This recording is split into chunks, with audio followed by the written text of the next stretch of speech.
Meus irmãos, abra sua Bíblia, primeiro livro de Samuel, capítulo de número 23. Nós faremos a leitura e a exposição do capítulo inteiro nesta noite. Primeiro Samuel, capítulo 23,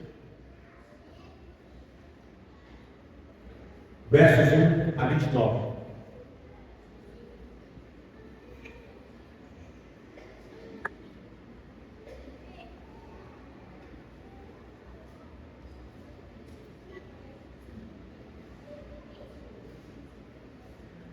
Diz assim a palavra de Deus: foi dito a Davi: eis que os filisteus pelejam contra Keila e saqueiam as eiras.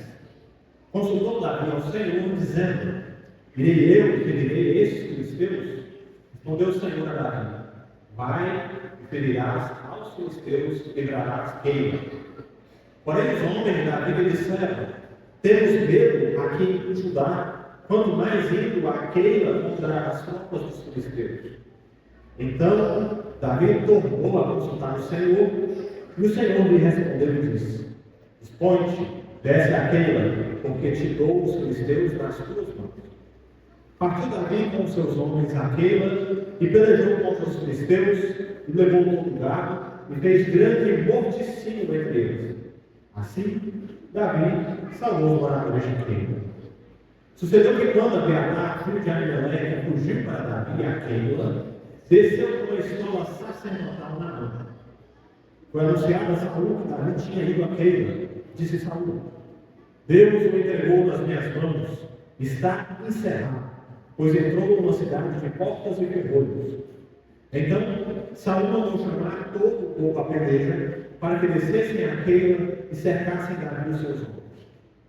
Sabedor, porém, Davi de que Saul maquinava mal contra ele, disse a Abiatar, sacerdote: traze aqui a estola sacerdotal.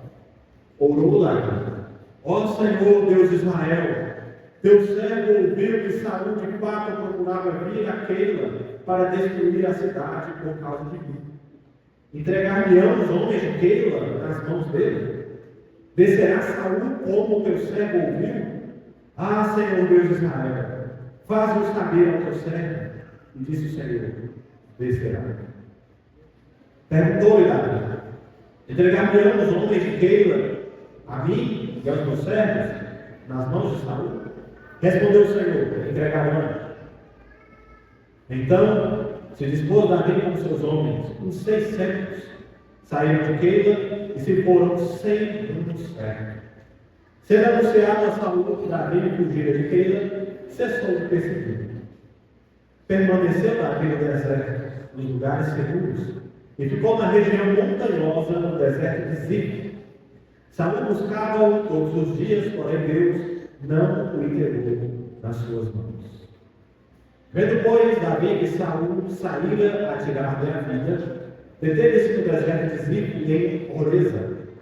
Então se levantou Jonatas, filho de Saul, e foi para Davi a Horeza, lhe fortaleceu a confiança em Deus. Ele disse: não temas, porque a mão de Saul, meu pai, não te achará. Porém tu reinarás sobre Israel, e eu serei contigo o segundo, o que também Saul, meu pai, não sabe. E ambos fizeram aliança perante o Senhor.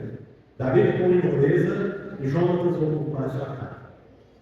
Então subiram os hebreus a Saul a Gibeá, dizendo: não se escondeu Davi entre nós nos lugares seguros de Horeza ou de Ráquila, que está ao sul de Hesbom?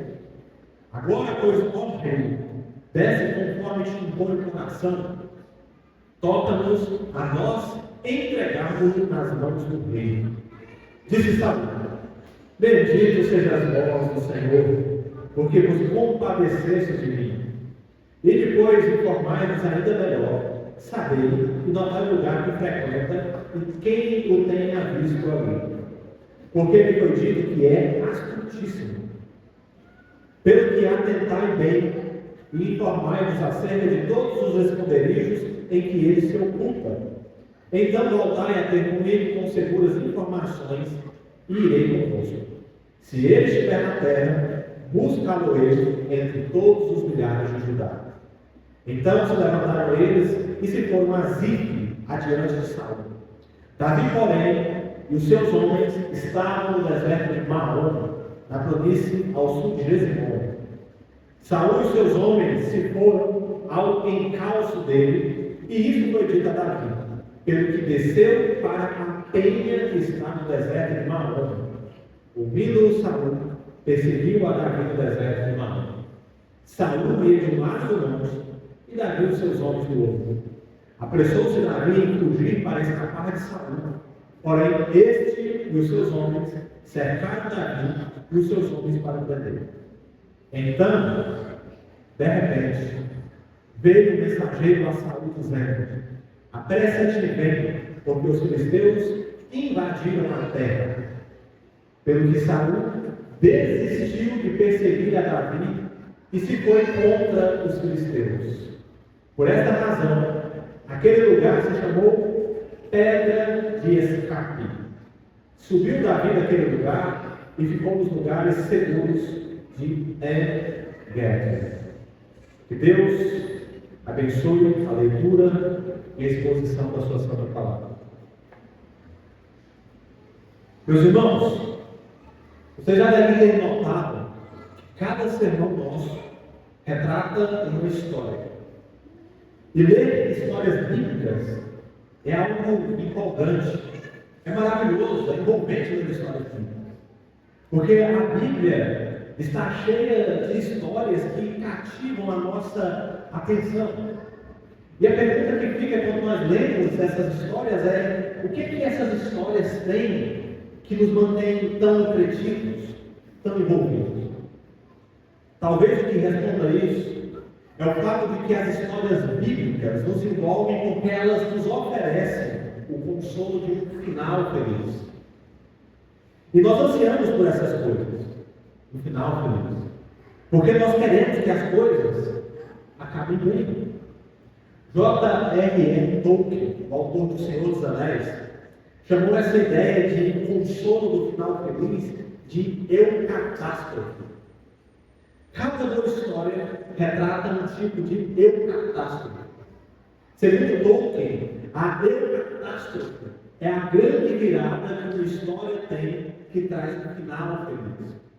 Ele diz que o que torna essa grande virada alegre, luminosa e cheia de abrigo é a iminente possibilidade de fracasso. Então, quando tudo parece perdido na história, quando os inimigos parecem invencíveis, quando tudo está chegando ao fim, algo muda o destino da história. Eucatástrofe, a boa reviravolta acontece. Eucatástrofe é o que torna as histórias bíblicas em histórias da salvação. Porque por trás de cada contexto adverso narrado na Escritura é oferecida a graça da intervenção do Senhor. A intervenção graciosa de Deus é o fator decisivo da história de Davi. Desde que ele foi ungido como futuro rei de Israel, Davi encara a cada capítulo eventos trágicos que tentam desfazer a sua esperança em Deus. O contexto da nossa história retrata o ápice dessa perseguição do sábio. Porque nós vimos que Davi tem sido perseguido incansavelmente, embora Deus tenha preservado ele de um encontro direto com o rei Saul. E Davi acabou de passar por uma das experiências mais trágicas da sua liderança. Ele viu uma das suas decisões acarretar no massacre de uma cidade dos sacerdotes. O massacre em Nóba. Davi havia sido deixado de lado. Em contrapartida, os inimigos de Davi crescem cada vez mais. Agora nós não vemos apenas Saul perseguir Davi. Desde o capítulo 21, Doeg se aliançou com Saul para caçar Davi. E agora no capítulo 23, embora Davi haja como um salvador, ele se verá atraído por gente da sua própria tribo. E aqui nós veremos a perseguição ganhar intensidade. E isso vai colocar Davi e Saul cara a cara na nossa história. Agora, diferentemente do que já aconteceu, as circunstâncias não parecem ser revertidas tão facilmente em favor de Davi. A cidade que ele salva o trai, o seu povo o entrega, a sua fuga não dá certo porque ele é alcançado. Em resumo, Davi fica em maus lençóis no capítulo 23. Até então, Davi mais parece um campeão intocável. Só que agora nós vamos ver Davi em situações adversas, assim como nós passamos. Às vezes nós vivemos momentos que parece que nada dá certo. Tudo que nós fazemos, na verdade, parece piorar as coisas. Nós tomamos decisões erradas, nós somos expostos, nós somos alcançados, nós chegamos a ser desacreditados. Às vezes nós ficamos em uma situação que a gente simplesmente perde a fé. A gente fica com beco sem saída. E é por isso que a história de Davi é importante para nós. E hoje eu queria falar com os irmãos sobre isso. A catástrofe de Davi. Quando Deus transforma situações adversas em finais felizes. Nós veremos que o que nós precisamos em contextos adversos, assim como foi no caso de Davi, meus irmãos, é da intervenção providente e graciosa de Deus. O que nós precisamos quando nós estamos em beco sem saída é da ação do Senhor. A narrativa do capítulo 23 apresenta em parte um paralelo com os acontecimentos do capítulo 22. Nós sabemos que o profeta Gade havia aconselhado Davi a sair da fortaleza de Adulão, e ele se coloca à disposição do Senhor em Judá. Mas para Davi a pergunta é: por quê? O que Deus quer com ele em Judá? Para que ele sairia de um lugar seguro e iria para Judá para ficar no palco de um conflito com Saul? Então, segundo o capítulo 22, Davi inicialmente vai para o bosque de Herete.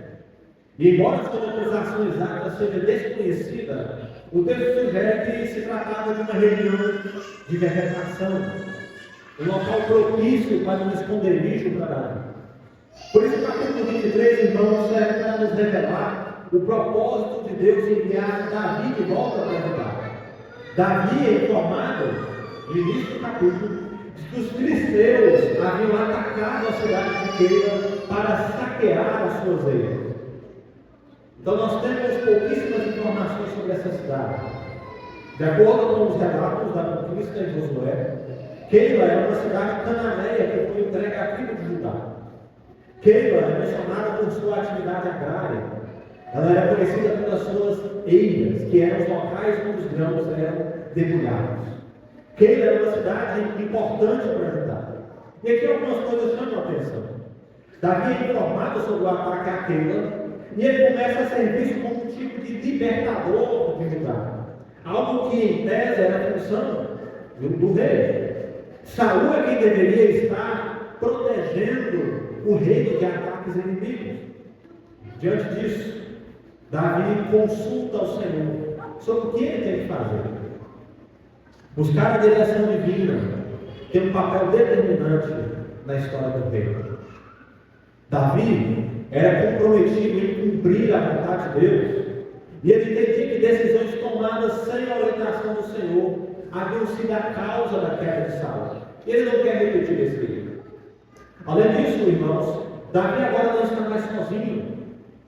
Davi lidera um grupo de homens renegados que se tornaram seus companheiros e os seus protetores, mas que também estavam com ele.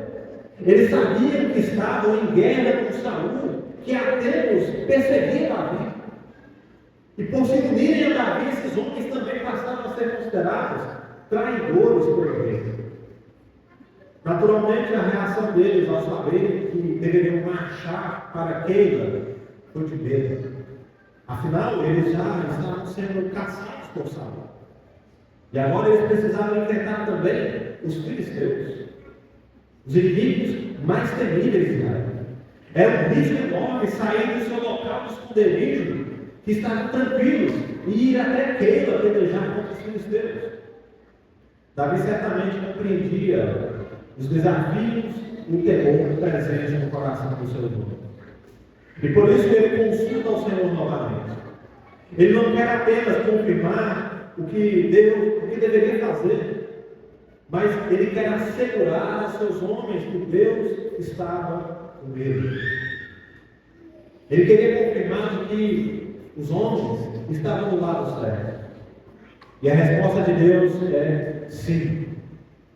Davi tem que libertar a cidade de Keila. Então, Davi e seus homens marcham sem rumo, marcham em rumo a Keila. E o texto é rápido da descrição da batalha, porque o ataque de Davi é implacável.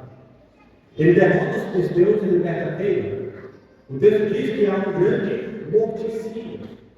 Em seguida ele vai se instalar na cidade, talvez porque Keila oferecesse coisas preciosas para se proteger. Recursos como gado, proteção, muros. E à primeira vista tudo isso parecia caminhar para um desfecho tranquilo. No entanto, é nesse momento do capítulo 23 e do capítulo 22 se entrelaçam. Abiatar, o sacerdote, chega a Keila em busca de refúgio. Ele está vindo de Nob, fugindo do massacre feito por Saul e Doeg, que haviam dizimado os sacerdotes do Senhor. Abiatar traz consigo a escola sacerdotal. E com a chegada de Abiatar, tudo muda. Porque agora Davi tem ao seu lado mais uma figura representativa do reino. Então nós temos duas cenas acontecendo paralelamente. Saul é informado que Davi havia se refugiado em Keila. E mesmo com o sangue dos sacerdotes nas mãos, Saul entende que Deus entregou Davi a ele. Olha o cinismo de Saul. Ao mesmo tempo, Davi, atento a uma possível perseguição de Saul, resolve consultar ao Senhor, mas agora usando a escola sacerdotal. Davi ora ao Senhor e Deus o revela. Saul virá até Keila, os moradores da cidade vão entregar. Ele será traído. Veja, irmãos, Davi poderia ignorar a providência de Deus, mas ele não faz isso. A escola sacerdotal foi trazida a ele, e Davi resolve confiar no Senhor. Keila, como foi dito por Saul, era uma cidade fortificada, uma cidade propícia para se defender. Saul chega a pensar que isso é um trunfo para ele, porque uma batalha em Keila sugere um cerco em que ele poderia capturar Davi.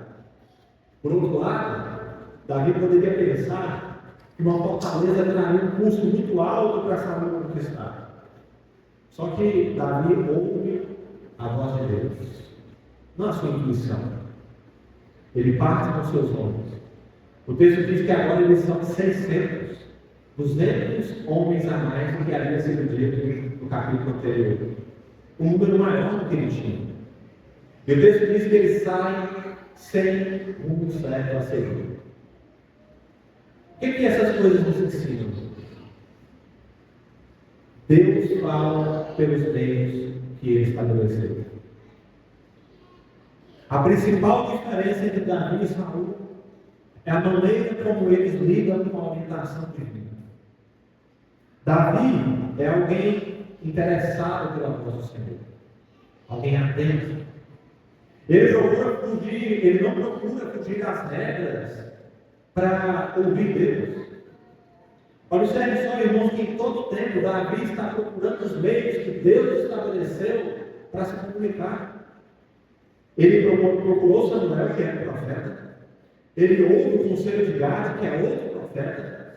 Ele vai até o sacerdote Abimeleque consultar o Senhor. E aqui ele usa a escola sacerdotal e ora a Deus. Todos os meios que o Senhor estabeleceu na sua aliança. Saul é totalmente contrário. Os seus passos são uma história de desobediência à voz de Deus. Ele não guarda o devido tempo até a chegada de Samuel, quando enfrentou os filisteus. Ele não obedece integralmente à ordem do Senhor quando derrotou os amalequitas. Ele rompe com os profetas. Em seguida, Saul rompe com os sacerdotes. E depois disso, Saul começa a ouvir os maus espíritos.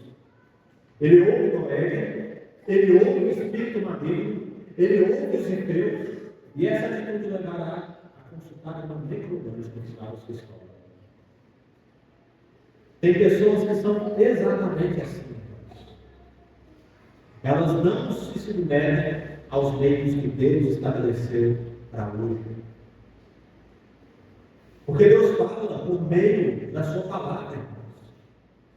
Ele estabeleceu pastores para falar no rebanho do seu nome. Ele nos deu sacramentos que são a palavra visível. Mas infelizmente, há pessoas que, como Saul, acham que desvendar a vontade de Deus é um jogo de adivinhação. E aí essas pessoas deixam de ouvir Deus falar por meio que Ele estabeleceu e começam a ouvir maus espíritos. Elas ouvem conselhos dos ímpios. Elas ouvem espíritos enganadores. Elas ouvem gente que só dá conselho ruim. Elas ouvem a si mesmas pensando que a sua voz é a voz de Deus. Porque elas confiam mais em si mesmas do que em Deus. Mas Deus fala pelos meios que Ele estabeleceu. Por isso, meus irmãos, nós deveríamos estar mais interessados na obediência. Nós deveríamos estar mais interessados a nos ater àquilo que é ordinário. Nós deveríamos deixar de lado o excessivo interesse pelo fantástico, quando Deus resolveu falar por meios ordinários. E Deus ainda fala por nós. Queira, em resumo, uma decepção. Davi mobilizou seus homens para salvar a cidade, mas teve de lidar com o fato de que os próprios moradores de Queila o entregaram para Saul. Isso é algo frustrante, embora compreensível, considerando que havia acontecido em Nó. Ajudou Davi e foi dizimada por Saul. O texto nos diz que Davi evacuou seus homens de Queila e eles partiram sem rumo certo. Isso é muito expressivo. Observe, irmãos, que Davi não tem para onde voltar. Não há lar que o acolha, não tem refúgio seguro que o proteja. E a decepção em Queila é do tipo que pode abater qualquer um, e realmente abate Davi. Então Davi vai para um local que normalmente a gente não quer. Ele vai para o deserto. E ali ele encontra figuras emblemáticas como a fortaleza. Fortalezas naturais, refúgios. O deserto de Israel tinha cavernas, penhascos, terrenos acidentados. E muitas vezes esses locais eram aproveitados por povos para construir fortificações. Mas eu disse a fortaleza de Massada, em Jerusalém. Se você for fazer um passeio em Israel com o reverendo Hernandes Dias Lopes, você pode conhecer lá. Ela foi construída no topo de uma montanha no deserto da Judéia. Ela tem trilhas ao longo do monte de Massada, que foi construída uma enorme fortaleza natural, com cavernas, uma fortaleza de pedra, uma fortificação quase invencível. E seguindo esse padrão, Davi busca abrigo em regiões acidentadas do deserto. Ele vai para o deserto de Zif e se refugia em Horeza, um local que, embora no deserto, parece sugerir que era um tipo de bosque também. Então Davi entra em uma situação de esgotamento espiritual. Imagine só, irmãos, a angústia de viver como foragido. Há tempos que ele não conhece o conforto da sua própria casa. Ele está distante do carinho da sua esposa. Davi está isolado, sem família, sem um local digno, e ele vive um estado de constante vigilância. No deserto, Davi é ameaçado por feras, por escorpiões, por serpentes, por salteadores. Mas então, de uma forma que o texto não explica em detalhes, Jonatas consegue encontrar Davi. Jonatas é uma figura determinante na trajetória de Davi. Foi ele quem o alertou sobre as maquinações de Saul. Foi Jonatas quem o encorajou quando ele fugia. E agora, no momento mais sombrio da vida de Davi, Jonatas é um amigo fiel que aparece quando Davi mais precisa. O detalhe que chama a atenção é quando o texto diz que Jonatas fortaleceu a confiança de Davi em Deus. Jonatas não estava ali apenas como amigo, ele estava ali para lembrar Davi da motivação correta. Porque o que Davi mais precisava agora, irmãos, é de alguém que renovasse a sua fé. E Jonatas faz isso, lembrando Davi das promessas de Deus. Nada do que Davi estava vivendo escapava ao controle do Senhor. Davi precisava se lembrar que foi Deus quem o ungiu como rei de Israel. Foi Deus quem o capacitou, que tornou um pastor de ovelhas e um guerreiro formidável. Deus fez Davi triunfar nas batalhas. E a própria aprovação do povo de Israel veio porque Deus estava com ele. E Jonatas diz a Davi: tu reinarás sobre Israel. Até então, irmãos, essa afirmação ainda não havia sido dita com tanta clareza, mas agora Jonatas diz: Davi é o próximo rei de Israel. Essa palavra serve para lembrar Davi do propósito de Deus. Apesar das circunstâncias adversas, o plano soberano do Senhor prevalecerá. Deus é a verdadeira fortaleza de Davi, não o deserto. Era o Senhor quem protegeria Davi. Então, em seguida, o texto mostra que Davi e Jonatas renovam mais uma vez a sua aliança diante do Senhor. Detalhe, agora, essa vai ser a última vez que Davi e Jonatas se verão. E a grande lição que fica sobre quem é Jonatas na história de Davi é que até o último momento, Jonatas foi um amigo fiel que lembrou Davi que o Senhor estava com ele. Meus irmãos, Deus fortalece os seus por meio de comunhão. Note que ao começo da perseguição de Saul, Davi estava sozinho. Mas ao longo da jornada, Deus colocou pessoas ao redor dele. E Jonatas sempre aparece em momentos oportunos para lembrar Davi disso.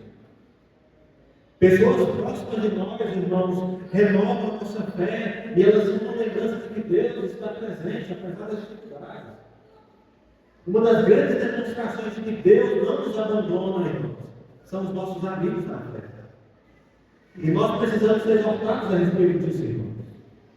A maioria das pessoas, quando lida com uma situação de adversidade, se isola, se afasta. E é pensando que ninguém tem nada a ver com as suas vidas. Mas isso é sintoma de um tempo individualista, com pessoas que não têm a dimensão da vida em aliança.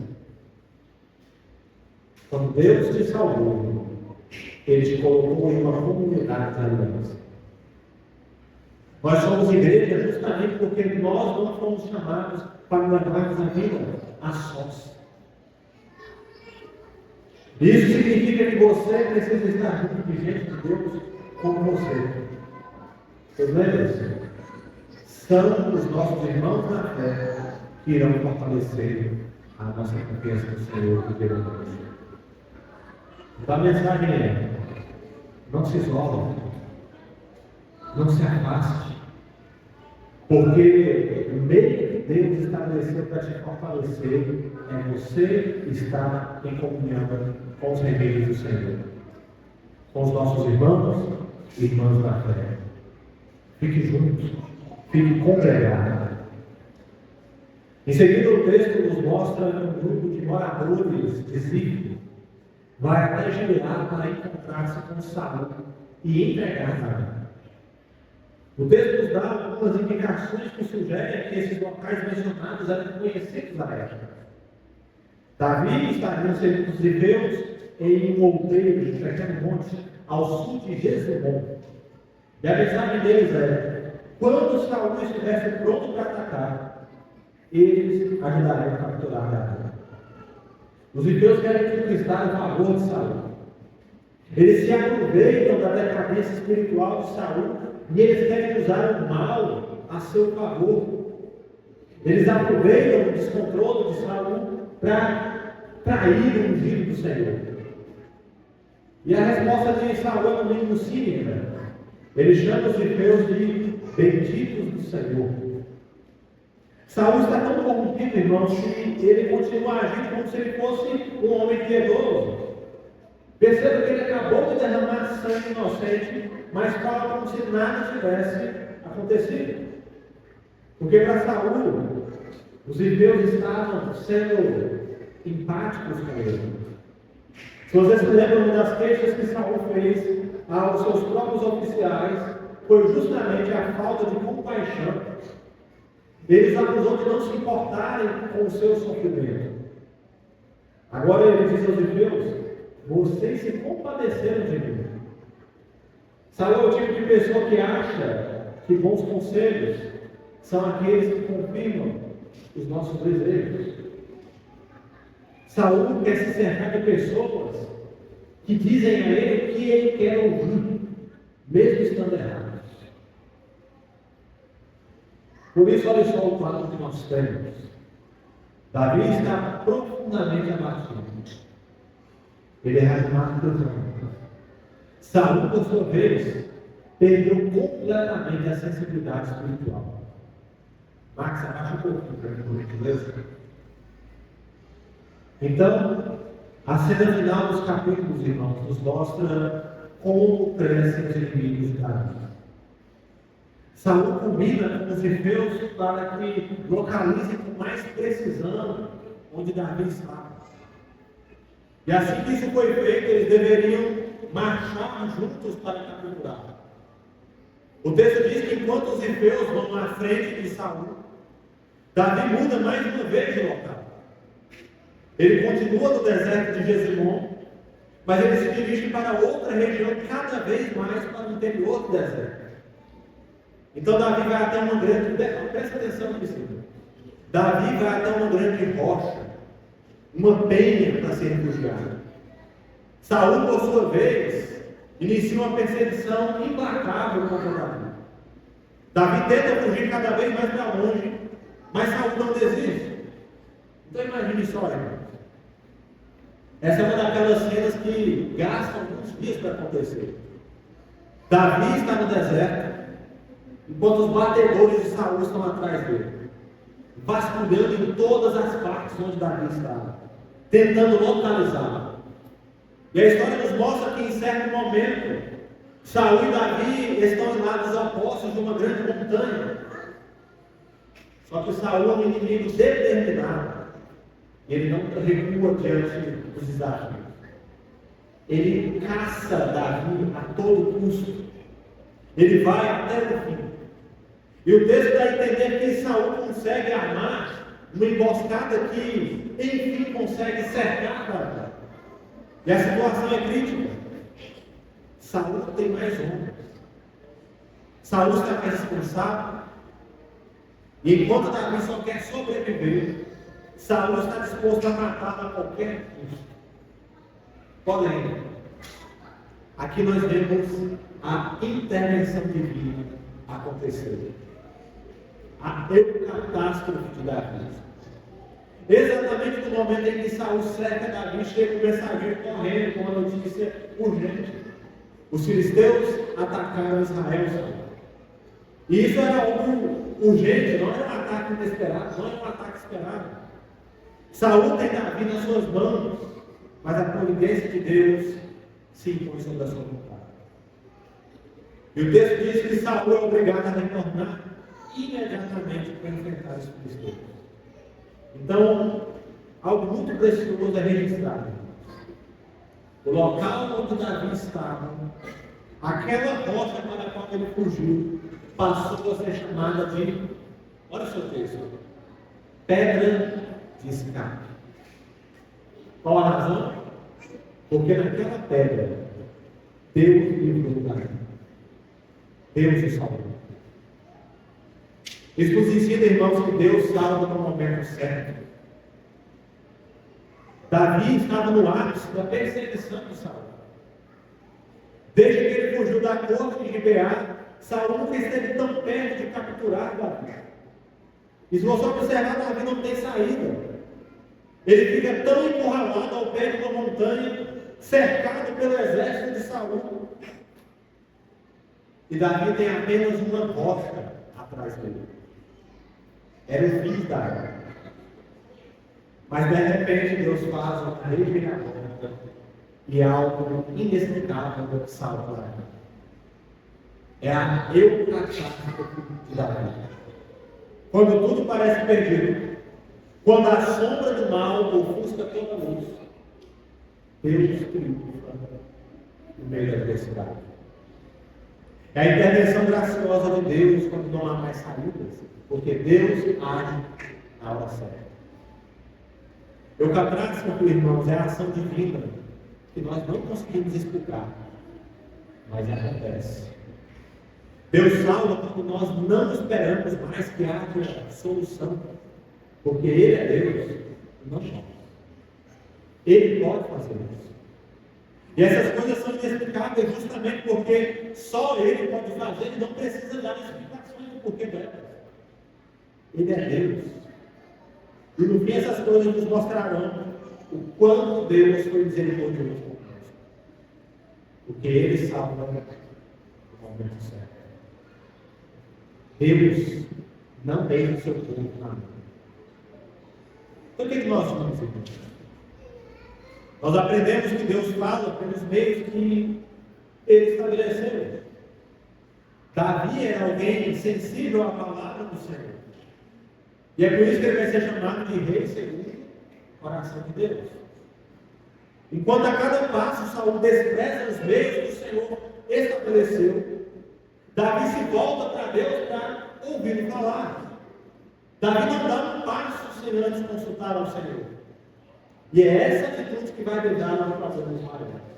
Porque quando nós consultamos a Deus, Deus nos livra de problemas maiores. A essa altura, Davi, meus irmãos, poderia estar confinado em Keila e ter sido morto por Saul.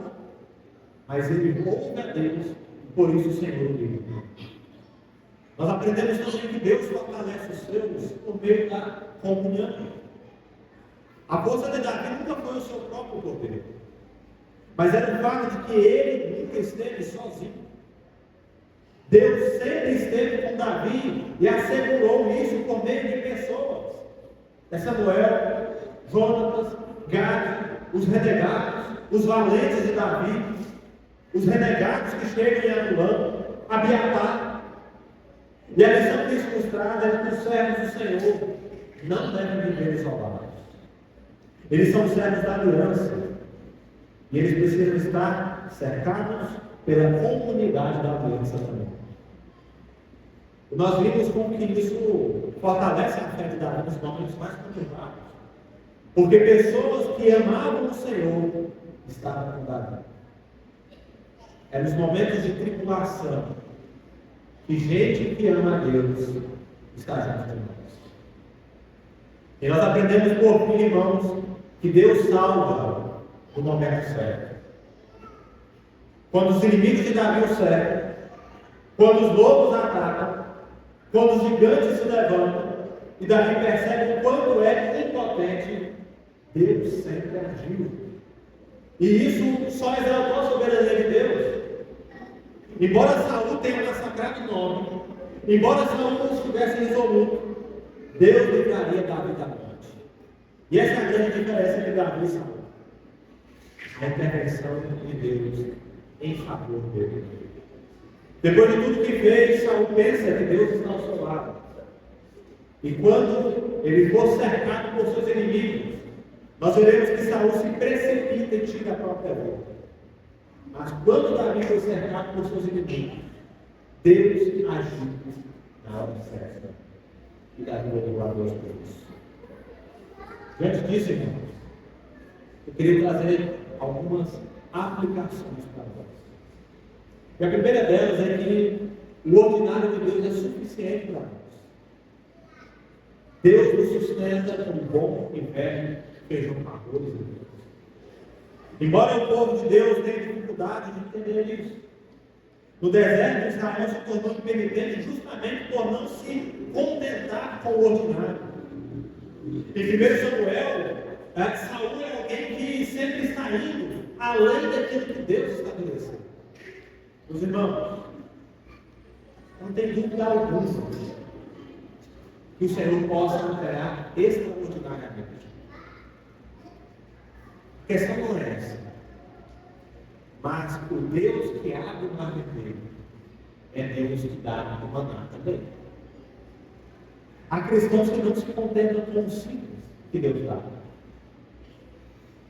Nós estamos vivendo um tempo tomado pelo senso de grandeza. Ser um bom cristão é ser um cristão bem-sucedido. Ser um bom cristão é ser um cristão próspero. Ser um bom cristão é ser famoso. E é essa atitude obstinada que leva o cristianismo brasileiro a ser extremamente místico. Igrejas místicas junto aos montes, pessoas que estão à procura de revelações extraordinárias. Eventos são chamados de noite de milagres. As pessoas são entretidas pela ideia de que irão mover no sobrenatural. E a gente até canta isso. Porque as pessoas gostam daquilo que foge ao comum. Mas quando nós falamos sobre coisas básicas da fé, muitas pessoas simplesmente não têm interesse algum. Parece que o simples que Deus dá não gera empolgação. Parece que o feijão com arroz não é tão bom assim. A pregação expositiva da palavra não nos presta atenção. As nossas igrejas diminuíram e muito a relevância dos sacramentos para a saúde dos crentes. Temas como santificação são vistos como desnecessários. E tudo isso tem produzido uma geração inteira de cristãos seduzidos por coisas extraordinárias e por senso de grandeza, mas que não ouvem Deus falar por coisas ordinárias que Ele mesmo estabeleceu. Deus tem sustentado a sua igreja, irmãos, com aquilo que é ordinário. E a gente precisa entender que isso é suficiente para nós. A pergunta é: você tem se contentado com as coisas ordinárias que Deus fala? Você tem estado satisfeito daquilo que Deus traz para você? No pão de cada dia que Ele dá? No lugar que Ele te estabeleceu? Na igreja que você congrega? Deus é um Deus de coisas ordinárias. O cristianismo simples. Deus de coisas pequenas. Ele é Deus grandioso. Mas o Deus que habita a imensa vastidão do universo é o Deus que olha para nós pequenos. Segundo, a vida em comunidade serve para a nossa proteção. Davi nos ensina que nós não podemos levar a vida cristã isolados dos nossos irmãos e irmãs da fé. E essa é uma grande lição sobre estar juntos. Nós precisamos estar congregados, irmãos. Mas talvez o nosso grande desafio enquanto igreja seja de viver uma experiência saudável de comunhão. Porque nós estamos na era dos desigrejados. Somente no Brasil são cerca de 20 milhões de pessoas que abandonaram as igrejas. Nos últimos anos, tem havido um êxodo das igrejas brasileiras. Existe um espírito do tempo que tem movido milhões de pessoas a acreditarem que não vale mais a pena congregar. Agora a pergunta para você é: preste atenção nisso, irmãos. Leve isso a sério. Será que o seu coração, de alguma forma, em algum momento, tem sido tentado por coisas assim? Quem sabe você pensa que não vale mais a pena. Se esse é o seu caso, você precisa encontrar paixão pela comunhão com a igreja. Você precisa amar a igreja de Jesus. Nós precisamos ser uma comunidade que congrega. Crentes que vivem de verdade em comunidade. Crentes cuidando de crentes. Gente que ama Jesus e que ama o povo de Jesus. Vale a pena, irmãos. Vale a pena. Os fardos ficam mais leves quando estamos acompanhados. Porque gente que ama Jesus nos inspira quando nós estamos desmotivados. Se a nossa fé enfraquece, entre os nossos irmãos, Deus vai dar um Jonas para fortalecer a nossa confiança em Deus. Se nós estamos sem rumo certo, os nossos irmãos servem para nos lembrar o caminho. E nem sempre nós vamos ter soluções exatas para as coisas. Mas o simples fato de você estar no meio de gente que ora por você vai fazer toda a diferença. Quando nós estamos em comunidade, nós estamos protegidos. Quando nós estamos dispersos, nós somos preservados. Observe que as maiores tentações surgem, irmãos, quando nós estamos afastados. Quando nós nos isolamos, a gente perde referências de verdade para nós. E por isso, viver em comunidade nos protege. E você? Você tem buscado comunhão? Ou você tem se isolado? Comunhão com os nossos nos protege. Em terceiro lugar, as intervenções divinas servem para inspirar confiança. Histórias como a de Davi deveriam colocar o nosso coração no lugar certo. Porque o mesmo Deus que salvou Davi, irmãos, é o nosso Deus. Davi sempre lidou em sua vida com situações mais adversas possíveis. Davi era um homem de dores. Ele enfrentou exércitos numerosos. Ele precisou lutar contra um guerreiro gigante. Ele sofreu atentados ao longo de toda a sua vida. E a razão de coisas assim, Davi se tornou alguém profundamente melancólico. Davi era alguém depressivo. Davi lidou com as angústias que nós sentimos, mas enfrentou perigos maiores do que nós podemos imaginar. E em todas elas, Deus livrou Davi. O Senhor nunca desamparou Davi. Isso nos ensina, irmãos, que Deus não age nem antes, nem depois. Ele age no momento exato. Descansa o seu coração. A história do povo de Deus é a história de um Deus que age. Talvez confiança em Deus é exatamente aquilo que está faltando para que você tenha paz. Deus tem o poder de mudar as circunstâncias. Mas talvez o que precisa ser mudado, talvez nem são as circunstâncias, é o seu coração. Por isso, o meu conselho para você hoje: não lide com crises da vida, com ansiedade, sem esperança. Lide com cada adversidade que você tem passado, com confiança em Deus. Descanse na soberania do Senhor. Se a gente puder dizer algumas palavras finais, eu diria que a história de Davi nos coloca diferente com a nossa história. Qual será a situação não resolvida que você tem? Qual é o beco sem saída que você entrou? Quem sabe os seus inimigos têm você na palma da mão. E de repente essas coisas têm tirado a sua esperança. Mas lembre-se, irmãos, quem escreve os finais é Deus. Eu catástrofe. O Senhor transforma o mal em bem. Ele transforma fins em novos começos. Ele cria trevas, mas ele faz raiar. Tolkien criou o conceito de catástrofe. Mas segundo ele, catástrofe é, em outras palavras, a história do Evangelho. Porque é o Evangelho que nos mostra que tudo vai acabar bem. A perdição será vencida pela salvação. Os momentos sombrios serão tomados pela luz da graça de Deus. Em nossa história, se você notou, Davi ficou em uma situação de um fim inegável.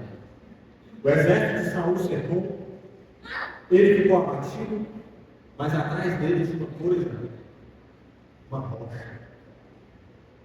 Atrás de Davi havia uma rocha de escape. Um detalhe que passa facilmente despercebido por nós.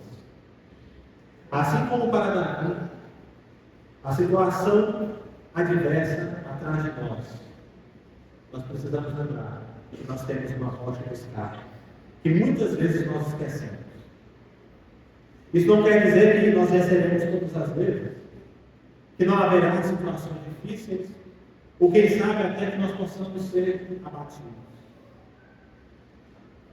A maior catástrofe da história passou pela morte do personagem principal, Jesus Cristo, o filho de Davi. Foi perseguido, Jesus foi capturado, ele foi julgado, ele foi crucificado. Jesus foi ferido por todos. E nem mesmo a morte Jesus pôde evitar. Porém, no terceiro dia, a rocha foi movida. E o catástrofe. Jesus ressuscitou. A maior intervenção divina que você precisa é de Jesus. A presença de Jesus na nossa história nos garante que nada pode nos separar do grande amor de Deus. Tudo vai acabar bem. Em Jesus, Deus mostrou que nenhum desfecho está fora do seu controle. E a questão é, se Deus reverteu a cruz em vitória, Ele pode reescrever qualquer desfecho. Então confie, renove sua confiança em Deus. A mesma mão que livrou Davi e ressuscitou Jesus é a mão que escreve a nossa história. Confiança em Deus pode ser possível. Confie em Deus que age não fora de tempo. Ele age na hora certa. Quando tudo parece perdido, Ele catástrofe. O mal vira bem. Olha isso.